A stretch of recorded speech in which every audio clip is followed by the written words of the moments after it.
Hello everyone, welcome back to Joe Talks Politics. I am your host Joseph Musia.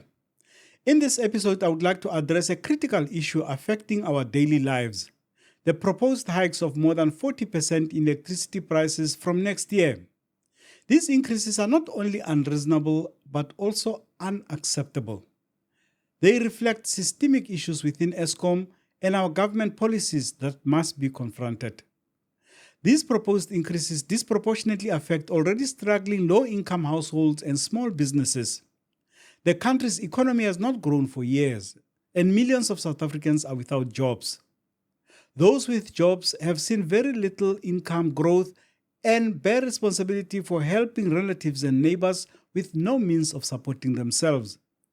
The ripple effects of such price hikes can lead to further job losses and business closures, further straining our economy. Let's get right into it.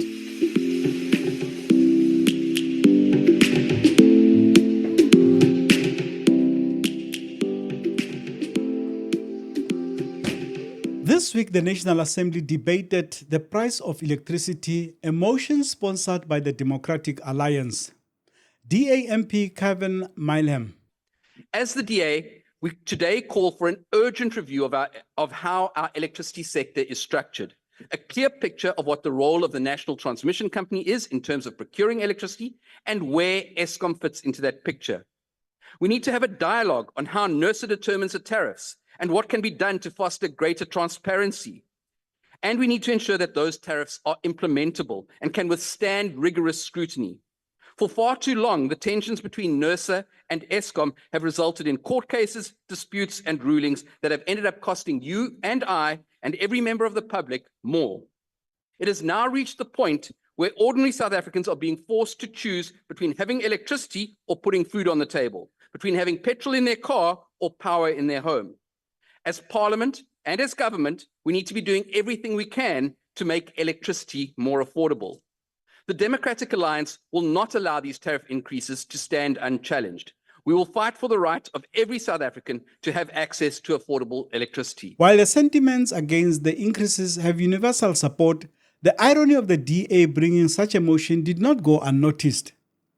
The DA-run city of Cape Town has for years faced questions and challenges about its own practices and astronomical electricity increases and unilateral tariffs. Nazir Paulsen of the EFF pointed to this in his speech.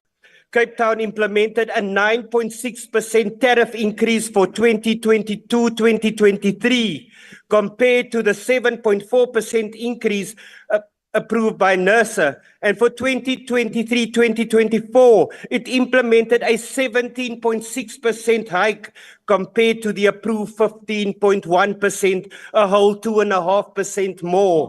It is imperative that we find a fair pricing structure that considers the economic realities faced by South Africans.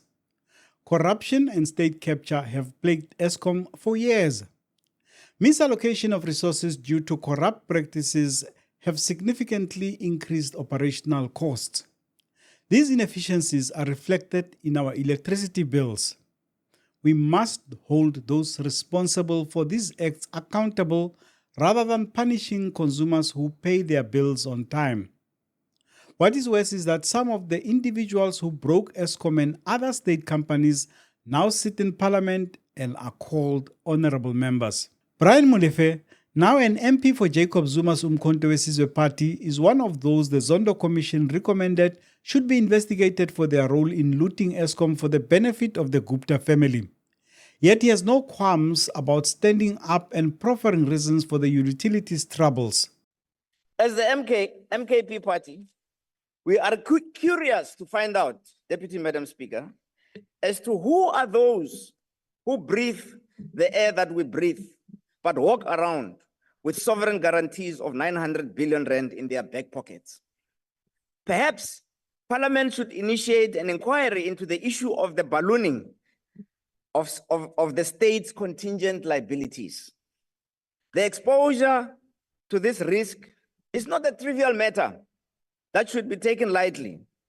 It is an issue that might well end up driving our republic into bankruptcy if we do not ask the difficult questions and seek to fully understand its implications and the motives of those that are driving us into a contingent catastrophe. Another pressing issue is the bloated personnel at Eskom. With a workforce that is often excessive and underperforming, operational inefficiencies are rampant at the company. These inefficiencies drive costs up, which ultimately leads to higher prices for consumers. By streamlining operations and ensuring that Eskom runs efficiently, we can reduce costs without burdening consumers further. We must also address the alarming rates of non-payment from various government entities, municipalities, and residents. This non-payment exacerbates Eskom's financial struggles and leads to higher costs for those who do pay. It is unacceptable for certain sectors to evade their responsibilities while others bear the brunt of the costs. We need strict enforcement of payment policies across the board. Eskom, as a state monopoly, operates without competition. This lack of alternatives means that consumers have no choice when the prices increase. A monopoly often leads to complacency with no incentive to innovate or improve efficiency. If we allowed independent power producers to enter the market, not merely in renewables but also in the areas of coal and nuclear, we could see a competitive pricing and improved services. This is a necessary step towards ensuring fair electricity prices for all. Finally, we must consider alternatives to simply raising prices.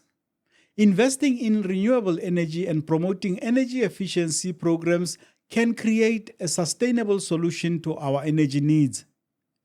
Instead of penalizing consumers, let's focus on innovative solutions that benefit everyone in the long run.